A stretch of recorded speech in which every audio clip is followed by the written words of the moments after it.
What's up, everybody? Yugi here with yet another stream.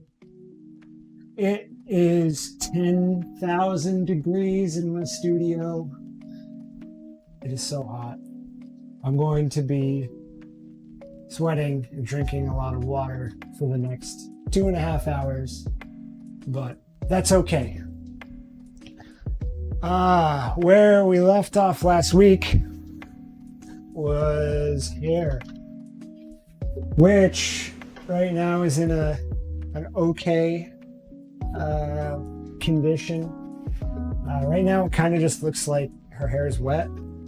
I think that's because it's like middle values. There's no highlights and no darks even. I mean, there's some darker darks, but nothing crazy. So the next step is going to be highlights. That's probably what most of today's stream is going to be. If we finish the highlights, there's also some shadows we need to go back and do in this gold bracelet, which you can see right here. Unless this is in the way. I think you can see it. Anyway. I hate hair, and this is going to be an absolutely unfun time, but not really. I mean, it's gonna look good in the end, hopefully, and we'll see how it goes. So, I'm gonna get started. I'm already way too hot. Since I started, the temperature has gone up like 5 degrees. So, all right, we're only gonna be working with white. This is going to be indirectly painted. We're only working on highlights. We're never going to mix our white and our brown. We want the Imprimatura to be our middle value. This orange that's already down. Pepper's causing trouble already. Once we have the highlights on, it's going to look a hell of a lot more like hair. We will have to go back in to do some darks after the highlights, and then we're probably gonna have to go back and do some whites too. That's just how indirect painting ends up going. So, oh, Pepper's whining. She wants to say hi. Come on, Pepper. Come on. Okay, Pepper. Said hi. Okay, now can you be a good girl, please? Thank you. As always, I'll be using my painting medium. I'm going to use the same 2 brushes I used last stream, I believe. I'm pretty sure I used these 2. I have my usual detail brush, which is always hard to get in the camera. It's definitely not where you think it should be to show properly. But I'm also going to be using this one, which is a really beat up round brush. Probably most people would not be using it in this condition, but I feel like it's a good, it covers a good area in between my detail brush and filbert.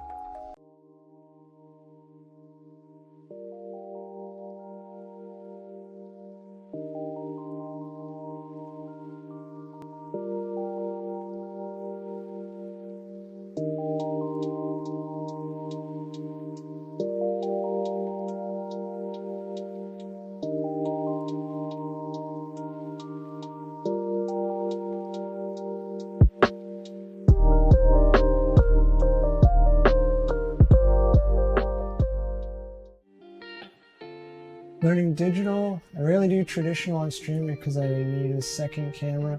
Yeah, this camera is not good, and I have it pretty sketchily hooked up to a microphone stand because I tried a traditional tripod and it was just in the way.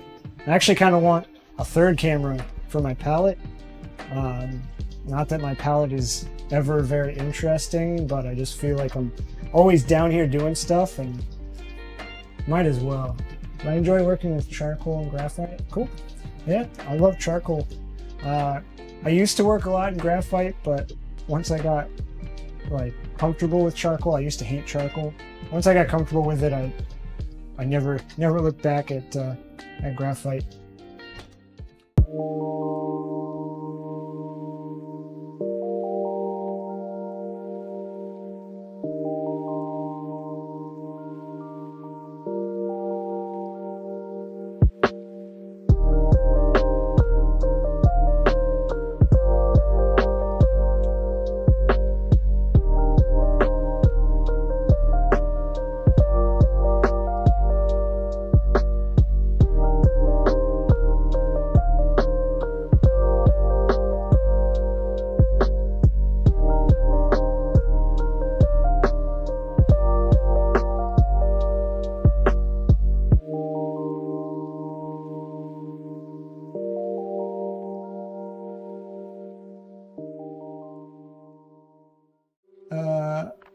Do you sell your art? I have, not actively.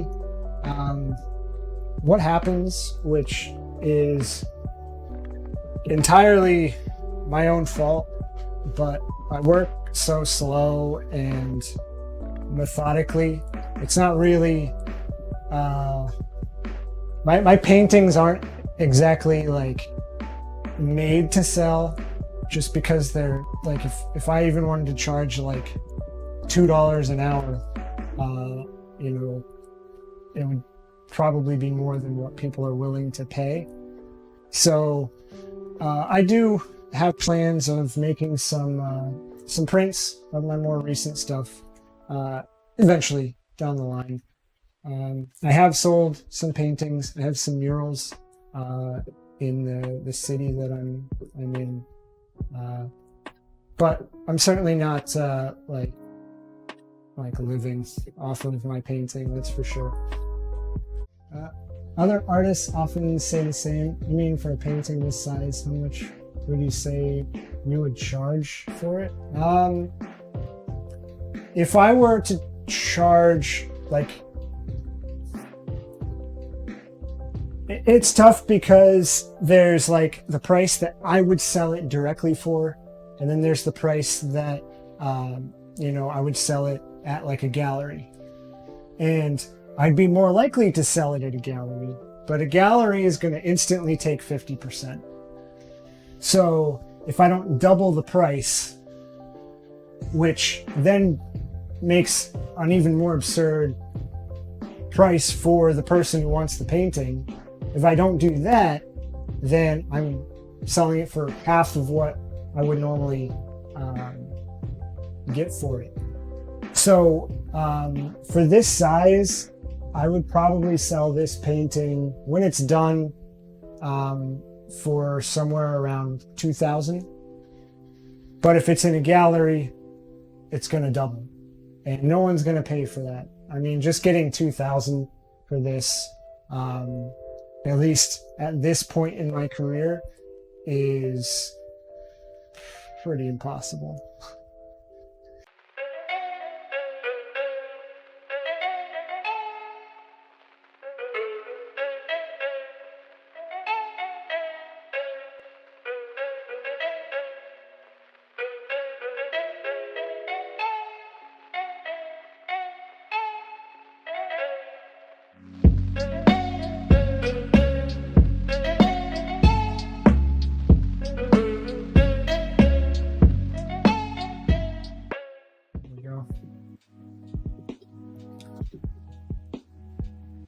Where do you get your references from?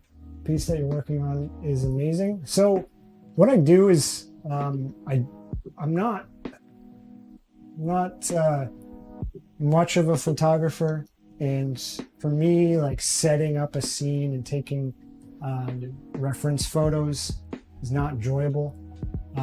So what I do is I find a bunch of photos on the internet, and I'll say, ooh, I like this arm, and I'll chop out the arm in Adobe Illustrator, and I'll put it in place, and I just move all these pieces around until I have something that I want, so that it's, even though you may find the references online, you'll never find this image as a whole online. And I'm essentially making something, new. I'm not, just working from a photo I found online, because for me, I know a lot of people do this, and I have nothing against it, but for me, I really don't like just drawing a photograph, because the photograph already exists. So all I'm doing is acting as like a photocopier, and it's just, there's something about it that I really don't like doing myself.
I guess that wraps things up.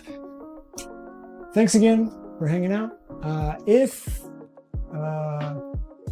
you're around tomorrow, same time, same place, I'll be here. I'll be doing something. I don't know if it's going to be the dress, the arm, maybe the shoe. Who knows? But thank you for hanging out. Thanks for the support. It was awesome hanging out. Glad you liked it. Have a good night, good day, whatever it is, and I'll see you tomorrow. Later.